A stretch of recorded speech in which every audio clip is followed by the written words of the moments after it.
দাখিল মাদ্রাসা যারা পড়াশোনা করো তোমাদের ইসলামের ইতিহাস যে বিষয়টা আছে সেই বিষয়টা নিয়ে আজকে আলোচনা করব। তোমরা যারা নবম দশম শ্রেণীতে পড়ো তোমাদের জন্য এখানে দেখো সুন্দর করে এমসিকিউ সাজেশন দেওয়া আছে।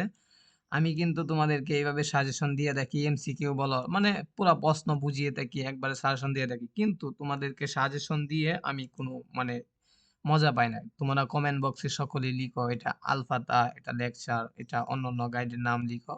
তো আমি কয়টা গাইডের দিব, বা তোমরা যে আলফাতাতে পড়বা বা লেকচারতে পড়বা এই বিষয়টা আমাকে ক্লিয়ার করে আজকের ভিডিওতে কমেন্ট করবা যে আলফাতা এবং লেকচার বা অন্যান্য গাইড, এই গাইডগুলা থেকে সাজেশন দিলে তোমাদের কি উপকার হয়।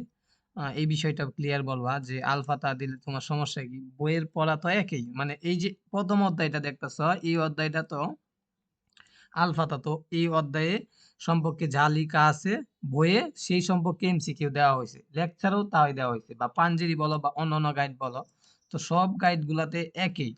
তো তোমরা গাইড নিয়ে এত দ্বিধাদ্বন্দ্ব কিনা কেন, আমি এটাই বুঝি না। তোমরা খালি কমেন্টে গাইড নিয়ে তোমরা বলো যে এই গাইডতে না ওই গাইডতে দেন, ওই গাইডতে দেন। তো এইটা কি ঠিক হচ্ছে? তোমরা যে গাইডতেই দিই সেটাই পড়ার চেষ্টা করবা। আর তোমাদের মতামত কিন্তু কমেন্টে জানিয়ে দিবা যে আমার এই প্রবলেম হচ্ছে এই গাইডতে পড়লে। তো বিষয়টা আশা করি বুঝতে পারতেছ। তো ইসলাম ইতিহাস যে গাইডটা আছে, তো এনে আমরা এমসিকিউ গুলা দিলাম। যারা নবম অর্ধবার্ষিক পরীক্ষা দিবা তোমাদের জন্য এইগুলো অনেক গুরুত্বপূর্ণ। তোমরা এই যে দেখো, এই গাইডে কিন্তু সুন্দর করে 7 স্টার দেওয়া আছে। এইগুলা যে 7 স্টার দেওয়া, এইগুলা কিন্তু আলফাতা লেকচার সবগুলাতে গুরুত্বপূর্ণ গুলা দাগায় দেওয়া থাকে। তো 7 স্টার গুলা অবশ্যই হ্যাঁ পড়ে ফেলো, আমি দেখা যাচ্ছি। তো 7 স্টার গুলা এমন ভাবে পড়ো যাতে পরীক্ষায় আসলে তোমরা পারো। এবং এটা হচ্ছে 5 স্টার। তো এখানে স্টার গুলা দেখতেছো, আমি সম্পূর্ণ পৃষ্ঠাটা দেখাচ্ছি। তো এই ভিডিওতে আমি পড়াচ্ছি না, এই ভিডিওতে আমি জানতে চাচ্ছি তোমরা লেকচার গাইড এবং কি মনে করো আলফাতা গাইড বা অন্যান্য গাইড আছে, দারুসুন গাইড আছে, এগুলা গাইডে তাইকা তোমরা সাজেশন দিলে কোনটা তাইকা চাও এবং কেন চাও, কেন তোমরা এই গাইড থেকেই চাও। এই গাইডে কি পড়াশোনা নাই? সকল গাইডে পড়াশোনা দেওয়া আছে। তো আমি এই পর্যন্ত এমসিকিউ দিলাম, তোমরা এমসিকিউ গুলা স্ক্রিনশট দিয়ে নিয়ে পড়ে নিতে পারো।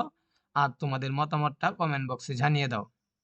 আর নেক্সট ভিডিওটা কি নিয়ে তৈরি করব, মানে তোমাদের কি সাবজেক্ট পরীক্ষা হবে, অথবা হ্যাঁ ইসলাম ইতিহাসের আরো কোনো ভিডিও চাও নাকি, পড়াশোনা পড়িয়ে দেবো এমন কোনো ভিডিও চাও নাকি, প্রশ্ন বুঝিয়ে দেবো এমন কোনো ভিডিও চাও নাকি, তাও কমেন্টে জানিয়ে দাও। সকলকে ধন্যবাদ এই ভিডিওটি দেখার জন্য। পরবর্তী ভিডিওতে তোমরা এইভাবে সাজেশন এবং প্রশ্নের সমাধান দেখতে পারো। সকলকে ধন্যবাদ ভিডিওটি দেখার জন্য আবারও।